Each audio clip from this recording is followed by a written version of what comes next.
2024 was the worst year of my life. I'm not just saying that lightly. In this video, I'd like to take you through everything from the professional to personal blows and the lessons I'm learning to claw my way back. The year started in chaos.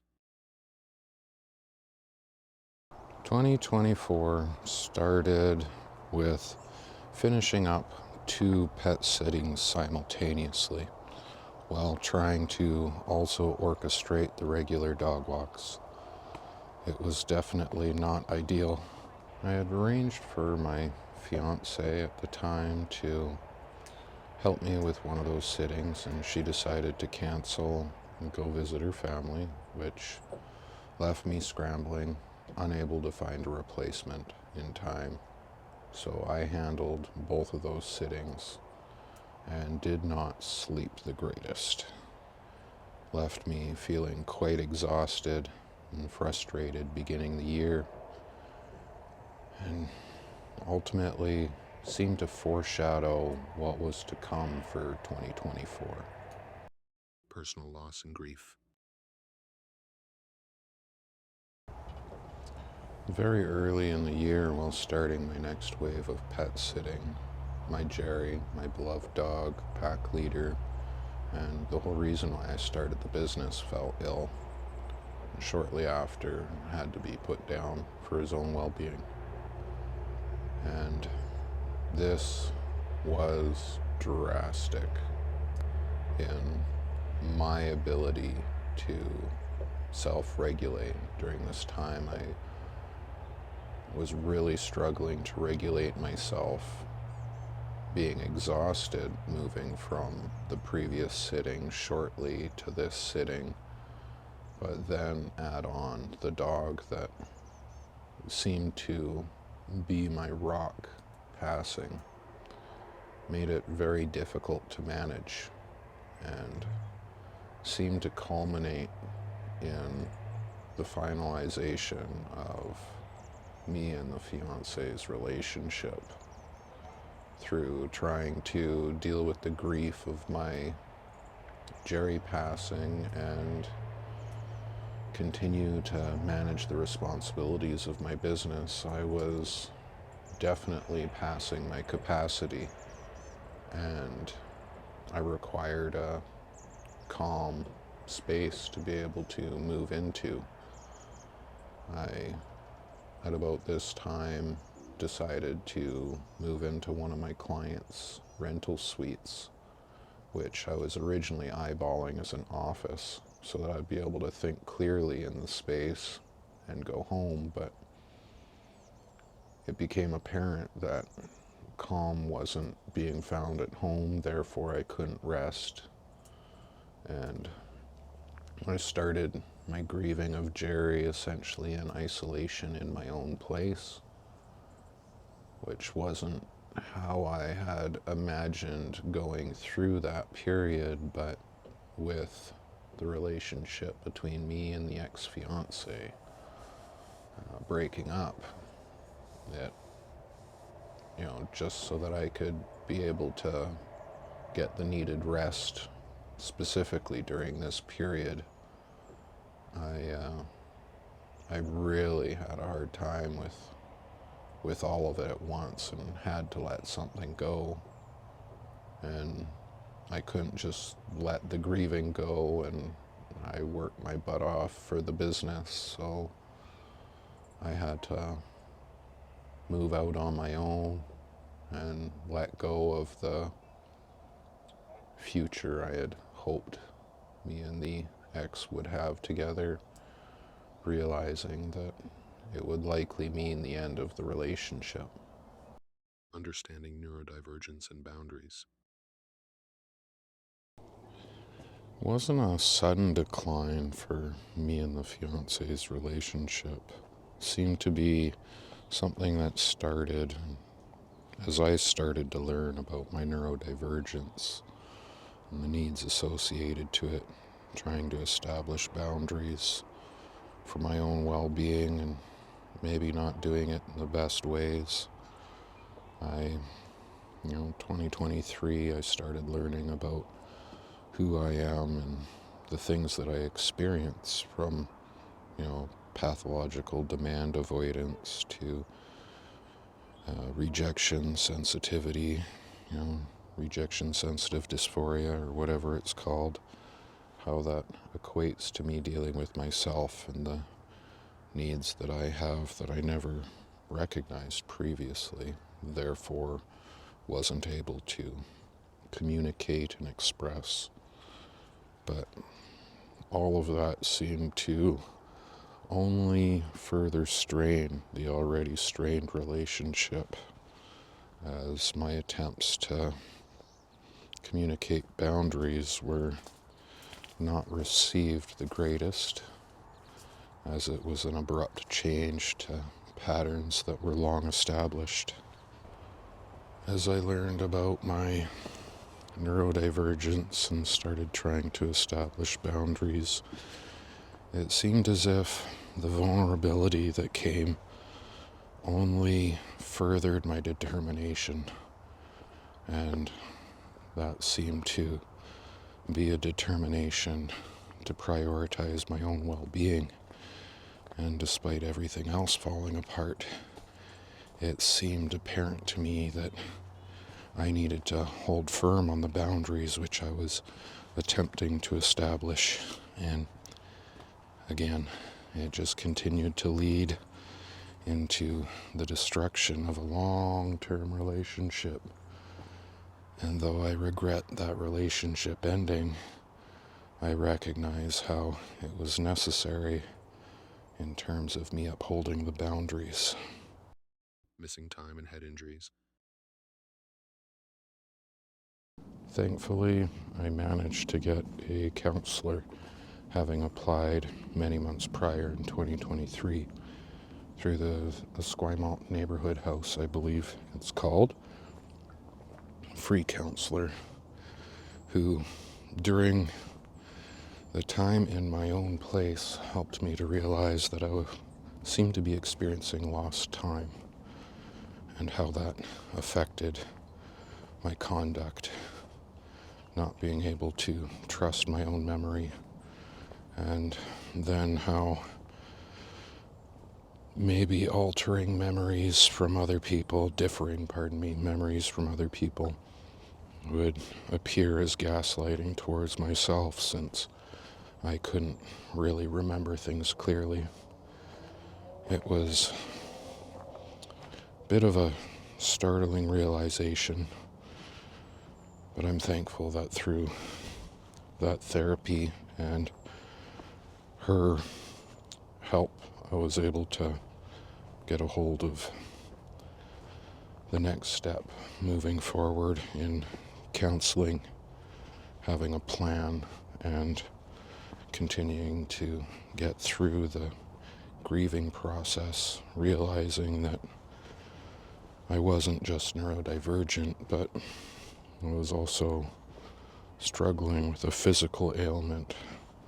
At least it appears to be that I'm struggling with a physical ailment, which makes it difficult for me to even remember my progress along the self-development journey.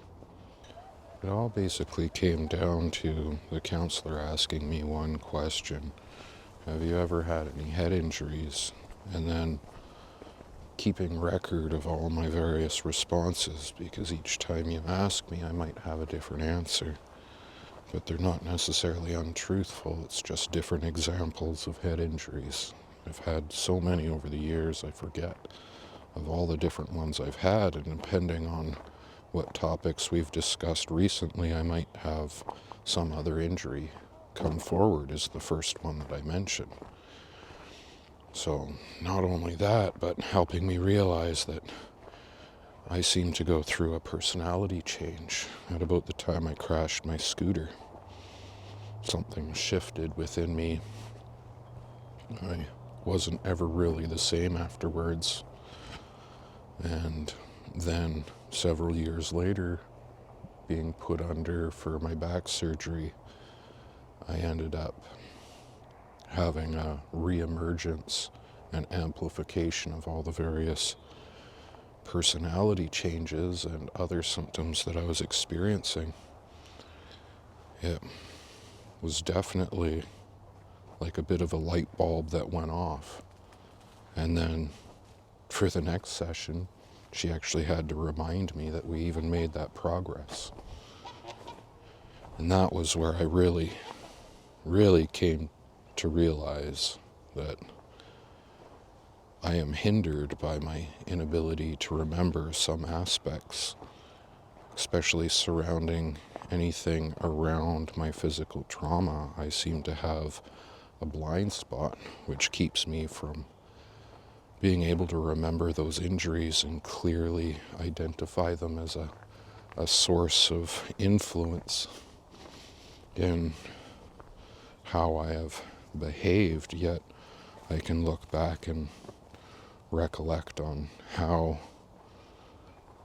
my personality changed from one of those set events. It never dawned on me that maybe it was brain damage, untreated, that is resulting in, the amplification of neurodivergent like symptoms. Not only that, the therapist was able to help me identify how it seems as if untreated trauma, the stuff that goes on within life, if you haven't processed it, then it can manifest into physical symptoms such as a dysregulated nervous system, which I've been really actively trying to restore the balance of my nervous system, as it seems that is a central issue to most of my conditions and troubles.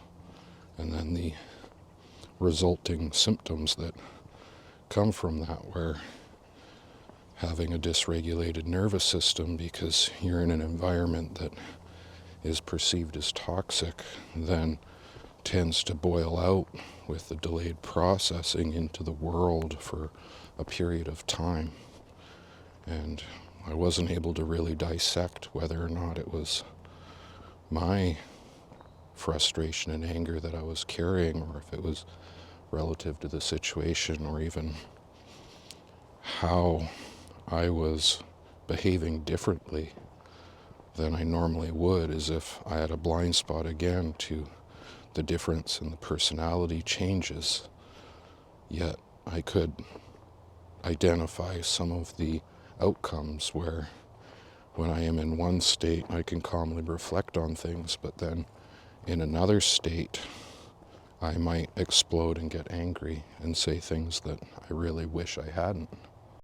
Financial crisis and housing instability. My birthday had come and gone. Very little happened around it, but it still seemed to trigger something. Having another episode, losing 2 months, leading up to me failing to pay rent for 2 months, and subsequently deciding to move out before being evicted, since I didn't want to strain the relationship between myself and the landlord, who were also clients. It allowed me to shift their services to repay what I owed for rent, and became the first leg of me living in my van. Again, luck seemed to be in my favor, having found somewhere to stay shortly after moving into my van, where I'm still at now, basically couch surfing. It's kind of bizarre to start a new year at a lower low than you've ever been before, but seems somewhat encouraging, as how much worse could it really get if I'm still able to get up and move around and I can maintain my business at the current capacity. It's really just a amount of time that has to pass before I regain the stability, as long as I can get some of these symptoms under control. Starting the year in my van, I guess technically on someone's couch, it's been a humbling experience. makes me quite grateful to have the clients I do, for without their regular help, I wouldn't be here where I am today. It's definitely a blessing to have such wonderful people in my life supporting me, as I've had clients give me things to continue the business and to even progress my well-being and sense of security. Broke my phone last year, client gave me a new phone, mentioned I was worried about not having a backup car, client gave me a car, and happened to mention that I'm in my van, and another past client has given me somewhere to stay. It brings a tear to my eye to know that I have people that are looking out for my well-being, even when I wasn't really aware of what was going on. They were still there to support, but now as I get closer to understanding, able to communicate things more clearly, the support is able to be clarified and becomes much more bountiful, let's say. Mental health and disability application. At about mid-year, I transitioned to a new therapist, which ended up being all right. Found service through Pacific Family Services Center in Colwood, and it did become more than I thought it would be at first. Having been only given sessions on a sliding scale, they were quite forgiving about the amount I could pay. And my counselor, or therapist in training, I guess, was quite forgiving on being able to help me wherever she could, despite my own issues entering the building. Yeah, that was something about their round room just got me, but she said I wasn't the only person to mention it, so I was able to go through that service, who referred me on to further assessment through the West Shore Hub, and then in-house social worker helping me to apply for disability, which also they have an in-house ministry worker who's helping me get through the financial aid proportion, all with the end goal to open up further assessments through the West Shore Hub with referral, and hopefully get an appropriate diagnosis, while trying to set up a fallback for myself if I have another episode, so that I won't end up being in such a hard place. Although it has been essentially my own doing, I believe if I had someone monitoring me, or if I was regularly checking in with a therapist as the episode happened during a period where I was missing appointments, I would stay a lot better on track. But financially, I can't afford to pay for the regular therapy. Therefore, hopefully through disability and medical, I can get on with a regular therapist that can help me get past some of the hurdles that I have and continue moving in a direction that supports my well-being above all else. I can only imagine some of you are thinking, how did everything line up so perfectly? And it really did kind of line up perfectly, where I got the Esquimalt Harbor House when I needed it after moving out, and then as that ran up, I got the Family Services Center therapist. But I had actually started applying months prior with the intention to try get into family counseling, relationship counseling, to try save the relationship. But I only got the callbacks to actually get into the services after I was already on my own. And really it kind of came down to just following through and trying to keep up with all of the various aspects that I needed to, such as continuing reflections, so that I would have some new insights to bring to the sessions.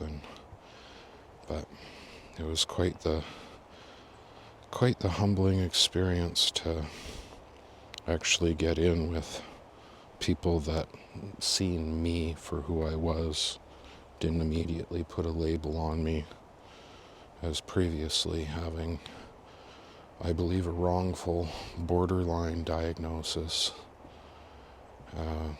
having people affirm my viewpoints and pointing out that I was likely in a state of reflection when I would do the things that I would do. I was just feeding off of the energy more so than providing it, and that with the household I grew up in, it was pretty natural to have to raise your voice in return when someone's getting upset with you. So as a natural default mechanism, I learned to mirror the energy that was projected my way. So I believe now, having that realization, and hopefully with further therapy helping to remind me of that point, I can better control myself in the situations, particularly now that my system's a little bit more taxed with stimuli and everything else that has come from the combination of brain damage and neurodivergent symptoms. Hope in moving forward. This last year broke me in ways that I hadn't imagined possible, from learning to grieve on my own, both the passing of my dog and the separation and breakup of our relationship. It taught me that I have greater strength than I had previously imagined. Despite the challenges, I learned a lot, whether it was my mental health challenges, my financial challenges, or challenges of fluctuating capacity. I learned that most of it isn't really a weakness, but is actually my strength. That it connects with my neurodivergence and ability to have intuitive insights towards situations, and to trust myself for having those insights. Leaning into giving myself the freedom to be who I am, and to continue trusting those insights to lead me towards the betterment of myself. It's definitely not where I thought I would be starting 2025, but I feel like I'm on a better foot this year than last, despite being technically unhoused right now. Starting 2025, I find myself extremely grateful for all the resources and support. Last year, having found the Rainbow Kitchen, thankfully, I was able to feed myself. I wasn't going hungry. I was able to maintain my energy. And then the subsequent resources for therapy and further diagnosis. It's definitely not, as I've said, how I figured I'd be starting 2025, but it's in a roundabout way given me the opportunity and the freedom to focus on what I really want to do going forward, what it is that I want from my business, and how I can get there in a means that protects my well-being and caters to my fluctuating capacity. Thank you for watching.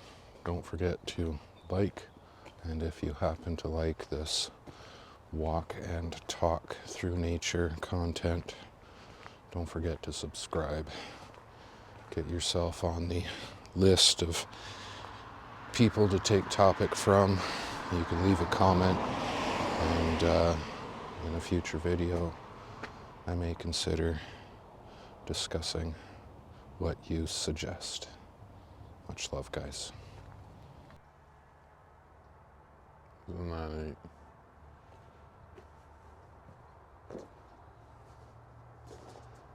Yeah, Chuck. Soon that's probably more Chuck. Leave a message. Amanda was here. Slush the husk. Wizard sleeves up at the top. Couple rest in peace. Love yourself. You are enough. Revolution. I just wrote an exam.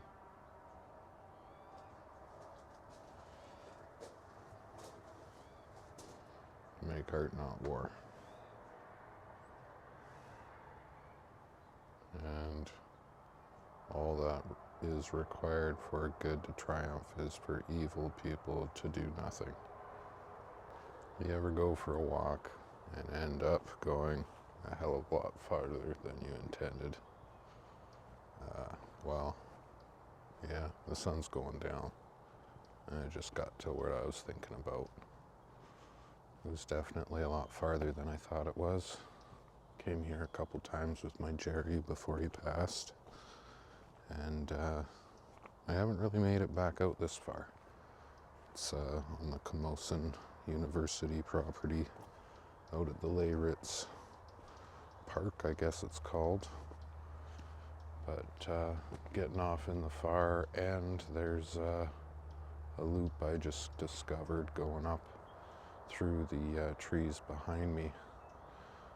It's marked out dog walker loop, so that's pretty cool. I'll have to check that out more, see if it's like the part where they allow them off leash on the property in this section, and then I would imagine all of this is on leash.